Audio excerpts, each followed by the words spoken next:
It's April 16th, 2020, the day after Passover here in Israel. Holiday's over.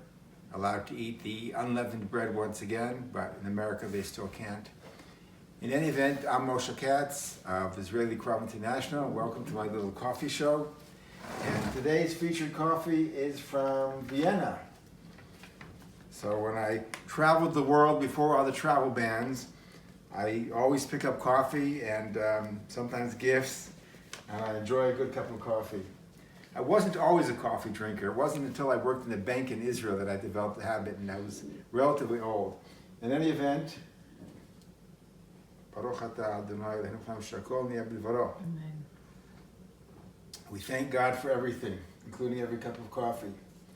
I'd like to talk a little bit about a formative period in my life when I left Israel for a while, and I spent about 4.5 years living in Brooklyn, New York, which was quite an experience in many ways, because the time in Brooklyn showed me that, unlike other parts of America, Brooklyn's not really a melting pot.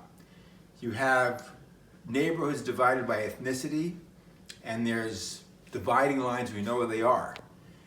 I didn't experience any violence between the different neighborhoods, but I'm not sure what the politically correct terms are. There's the Jewish neighborhoods, the Hispanic neighborhoods, the black neighborhoods, the Italian neighborhoods, which were very strong.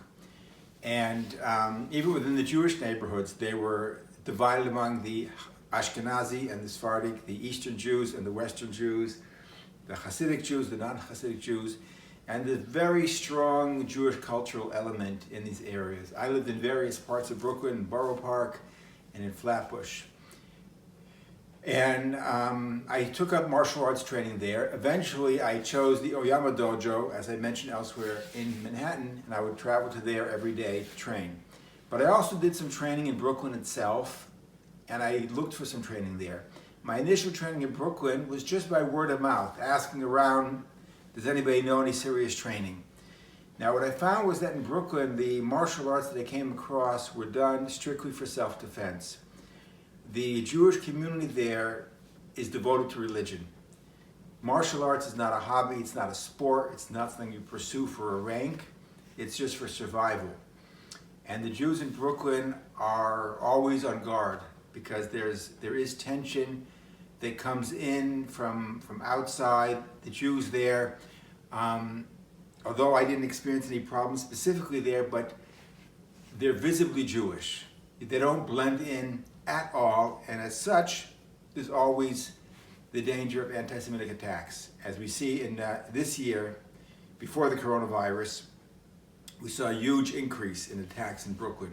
People come from the outside.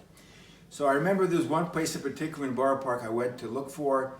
It was in some really hardcore place, dingy basement, bad air, just a handful of guys, hitting the bags, hardcore training, sparring, a little bit of grappling, just a mishmash. Everybody sort of like contributed whatever they had.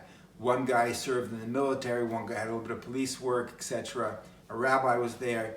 It was just a matter of whatever works. And that had an influence on me in the perspective of, again, style doesn't really matter. Effectiveness is what matters. These people were not interested in belts or ranks or tournaments. They were just interested in survival. I remember talking to one guy about a certain kick that I was working on, and he basically said I could block that with my hand and throw you over.